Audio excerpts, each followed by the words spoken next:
Hindi ka ba niya kinukontak? Lagi ka ba niyang tinitiis? At hinahayaan ka lang niya na mag-isa? At laging nag-iisip sa iyo o sa kanya? Hello mga guys, kumusta kayo? Panibagong araw, panibagong video na naman tayo. And sa araw na ito, ay isa na namang video ang aking ituturo sa inyo na simpleng gabay o simpleng pamamaraan na makakatulong sa atin.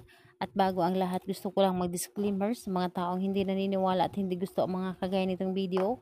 Please skip this video and maghanap kayo ng videos na gustong gusto nyo dahil ang video na ito ay para lamang ito sa mga taong naniniwala and gusto mag-try.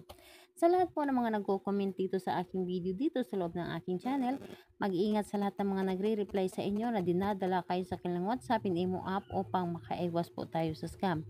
Ngayon po ituturo ko sa inyo paano ka kontakin kaagad ng taong gusto mong kumontak sa inyo.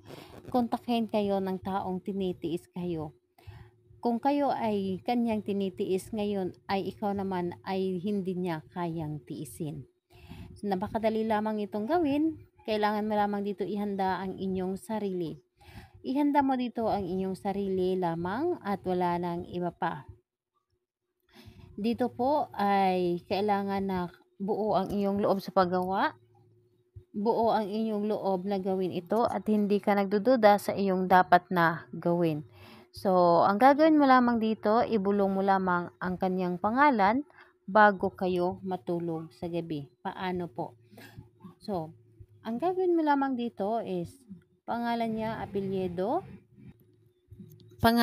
apelyido at isunod mo ang kahilingan mo. Pangalan, apelyido, hindi mo ako kayang tiisin at kontakin mo ako ngayon na. Pangalan, apelyido, hindi mo ako kayang tiisin, kontakin mo ako ngayon na. So, 7 beses mo itong ulit-ulitin na pagkasambit ang kanyang pangalan at apelyido at yung ating words na dapat isunod. So, ayan po, kapag naisunod mo na ito or nagawa mo na ito ng 7 beses na paulit-ulit, pwede ka nang matulog. And hayaan mo na kusa itong gumana at wag mong madaliin ang bisa nito. Ito ay napakadali lamang gawin ngunit napaka-epektibo nito.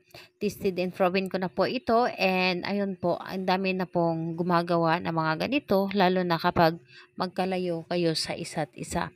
So, gawin mo ito na nanggagaling sa iyong puso at buo ang loob sa paggawa nito. Kailan ito pwedeng gawin? Gawin ito sa kahit anong araw at oras.